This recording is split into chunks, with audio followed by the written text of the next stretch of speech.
Shalom, salam berkat dari kami untuk pendengar sekalian.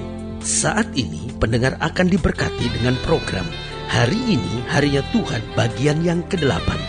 Sebuah program rohani tentang doktrin Alkitab yang menolong kita untuk semakin tertanam dalam kebenaran firman dan bertumbuh dalam kemuliaan. Bersama hambanya, Pendeta Gilbert Lumwendong, STH. Banyak orang merasa doktrin Alkitab sebagai sesuatu yang membingungkan. Tetapi tahukah saudara bahwa doktrin Alkitab intinya adalah memahami Alkitab dengan benar, dengan pemahaman yang sistematis, sehingga kita terus dapat tertanam di dalam kebenaran firman, sehingga kita terus bertumbuh di dalam kemuliaan Allah. Buka hati saudara sekalian untuk menerima berkat-berkat firman-Nya hari ini. Allah yang kita sembah adalah Allah yang mencukupkan segala sesuatu yang kurang di dalam hidup kita, segala sesuatu yang belum cukup dalam hidup kita, segala sesuatu yang masih merupakan keperluan dan kebutuhan dalam hidup kita. Allah kita selalu mencukupkan. Karena itu Alkitab jamin buat kita bahwa kita yang hidup di dalam Kristus tidak akan pernah kekurangan. Nah, selalu harus ingat, kalau kita bicara tentang kekurangan, bukan hanya kekurangan materi, kekurangan uang saja yang kita bicarakan. Tetapi kalau kita bicara tentang kekurangan, maka ingat dunia ini adalah dunia penuh dengan kekurangan.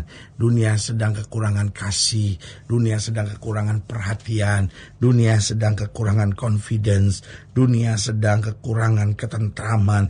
Di mana-mana manusia akhirnya hidup panik, akhirnya memberontak, akhirnya menghalalkan segala cara. Kenapa? Karena kalau kita mau jujur, dunia sekarang dalam kekurangan. Karena itu dia mencukupkan kita. Apa yang dia cukupkan? Yang pertama, dia cukupkan sukacita kita. Karena itu Yesus dengan tegas berkata, sukacita yang aku berikan tidak seperti yang dunia berikan.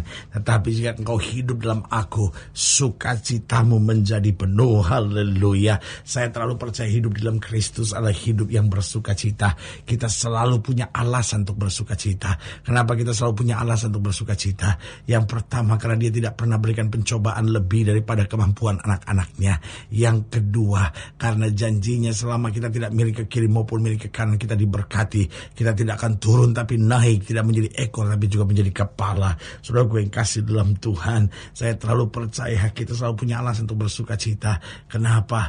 Karena dia udah jamin buat kita. 1,000 boleh rebah di sisi kiri kita, 10,000 boleh rebah di sisi kanan kita, tapi itu tidak akan menimpa kita. Karena pencobaan yang kita alami tidak pernah melebihi kemampuan kita. Dan selanjutnya, saya terlalu percaya dia melengkapi dan mencukupkan sukacita kita. Kenapa? Karena Alkitab berkata, dia telah memberikan kerajaan yang tidak tergoncangkan. Saudara, menyadari bagian-bagian firman Tuhan ini, jelaslah bahwa kita selalu punya alasan untuk bersukacita.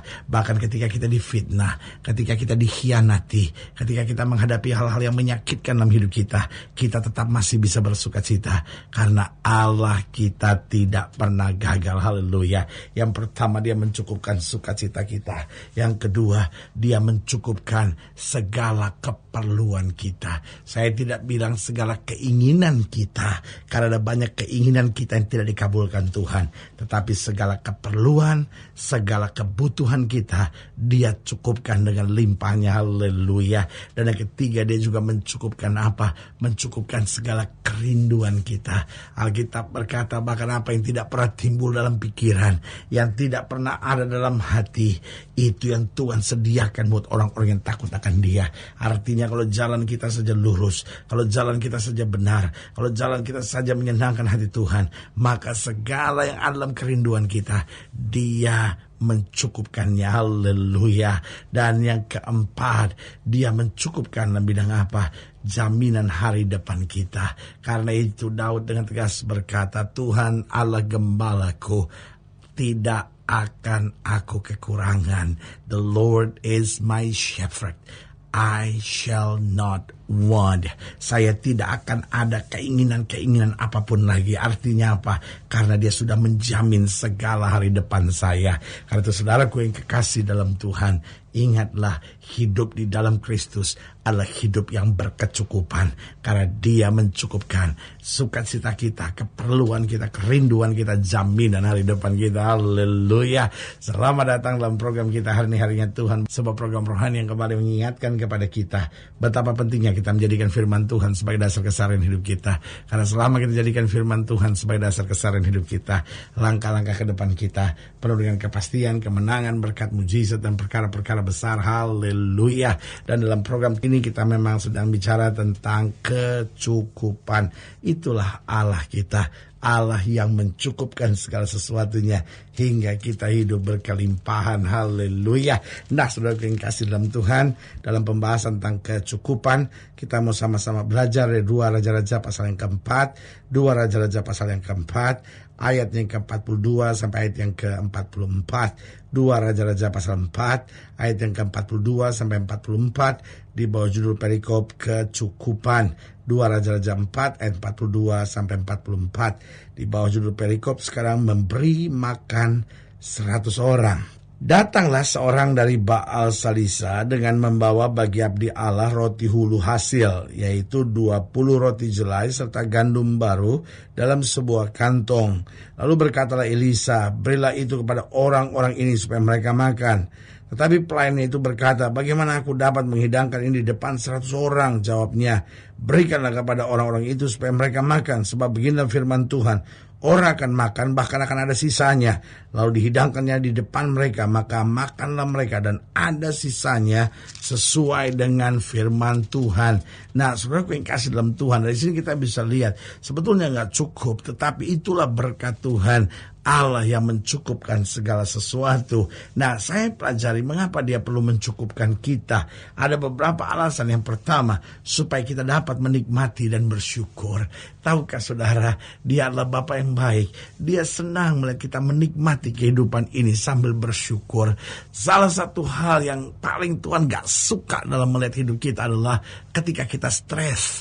Kalau saudara bertanya, kenapa? Karena dia begitu sayang sama kita. Harganya sudah dia bayar lunas di atas kayu salib. Masakan dia senang melihat kita stres? Masakan dia senang melihat kita kecewa? Masakan dia senang melihat kita putus asa? Dia senang kita bisa menikmati kehidupan dan bersyukur. Karena itu saudaraku yang kekasih dalam Tuhan, dia tidak mau hidup kita kekurangan. Kristus datang untuk memberi domba-dombanya hidup dan hidup yang berkelimpahan. Karena itu saudaraku yang kasih dalam Tuhan, dia mencukupkan segala sesuatunya buat kita. Jangan sampai kita sombong. Jangan sampai kita pikir, oh ini karena kehebatan saya, kemampuan saya, pengalaman saya. Tetapi biarlah kita menikmatinya sambil berkata, terima kasih Tuhan. Tuhanlah yang menjadikan segala sesuatunya. Tuhan yang telah memberkati segala sesuatunya. Tuhanlah yang telah menganugerahkan segala sesuatunya. Berarti dia mencukupkan kita yang pertama, supaya kita dapat menikmati dan bersyukur untuk segala sesuatu yang sudah dia kerjakan buat kita. Yang kedua, dia mencukupkan kita supaya kita dapat menjadi berkat. Karena kalau kita juga kekurangan, kesaksian kita tidak bagus. Kalau kita juga kekurangan, bagaimana kita dapat menolong orang lain?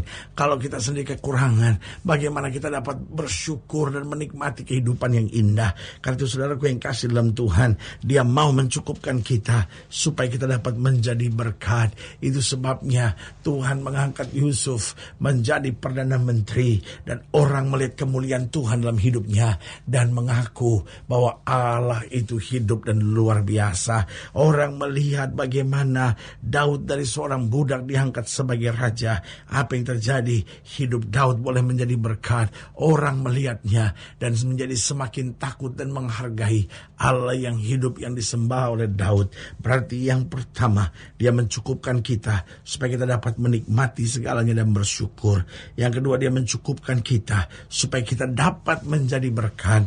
Yang ketiga, dia mencukupkan kita agar kerajaannya di muka bumi tidak kekurangan. Dia mencukupkan segala sesuatunya supaya kita menyalurkan lagi. Itu sebabnya setiap orang percaya minimal 10% dari penghasilannya dia kembalikan kepada Tuhan. Dia kembalikan melalui gereja di mana dia tertanam di gereja lokal itu.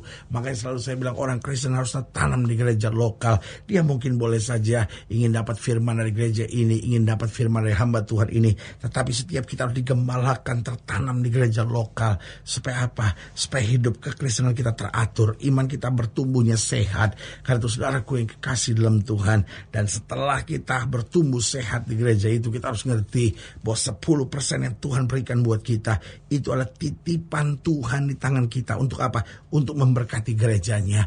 Tuhan tidak mungkin turunkan uang dari langit, dan Tuhan juga tidak mau lihat gerejanya kekurangan. Itu sebabnya dia taruh dalam diri orang percaya masing-masing 10%. Tahukah saudara, berkat Tuhan buat kita adalah 90%. 10%-nya titipan Tuhan.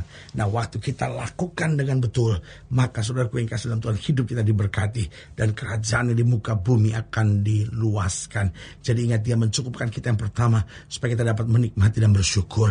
Yang kedua, supaya kita dapat menjadi berkat. Yang ketiga, agar kerajaannya di muka bumi tidak kekurangan.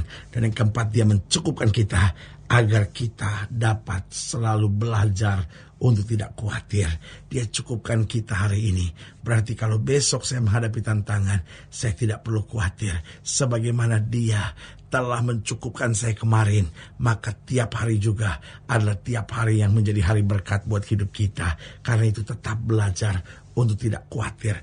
Kuatkan iman dalam segala perkara, karena kita tahu pembela kita adalah Tuhan yang mencukupkan segala perkara, sehingga kita tidak akan hidup kekurangan. Haleluya. Saudara yang kekasih dalam Tuhan, jika saudara yang dilayani lebih jauh, hubungi kami melalui telepon, hubungi kami melalui surat, kunjungi website kami, karena kami ada untuk membawa Bapak Ibu saudara senantiasa lebih dekat pada Tuhan dan mengalami kasih kuasa mujizat yang luar biasa. Haleluya. Secara khusus melalui program ini juga, saya mau berdoa buat setiap orang yang sakit, setiap orang yang berbeban berat, karena saya percaya bahwa bagi Allah tidak ada perkara yang mustahil. Nah, saudara-saudara yang didoakan secara khusus, boleh taruh tangan kanan saudara di dada, dan kita akan berdoa. Mari kita berdoa. Bapa, dalam nama Yesus, hamba doa buat yang sakit, hamba doa buat yang berbeban berat, hamba doa untuk setiap mereka yang sedang menghadapi masa-masa yang sukar. Karena hamba percaya bahwa bagi Allah tidak ada perkara yang mustahil. Bapa, hamba berdoa di dalam nama Yesus, Tuhan jamah. Yang sakit Tuhan sembuhkan, yang lemah Tuhan kuatkan, yang susah Tuhan hiburkan, yang jatuh Tuhan angkat, sehingga hari-hari penuh kemenangan boleh berlaku. Bapa, hamba juga doa buat mereka yang sedang taruh tangan kanannya di dada, karena mungkin selama ini kekurangan dan tidak mengalami kecukupan, baik secara berkat materi maupun sukacita maupun keseharian, bahkan jaminan hari depannya. Hamba berdoa di dalam nama Yesus, Tuhan jamah, bukakan pintu-pintu berkat, cukupkan segala perkara, sehingga hidup kami boleh senantiasa memancarkan kemuliaan Kristus.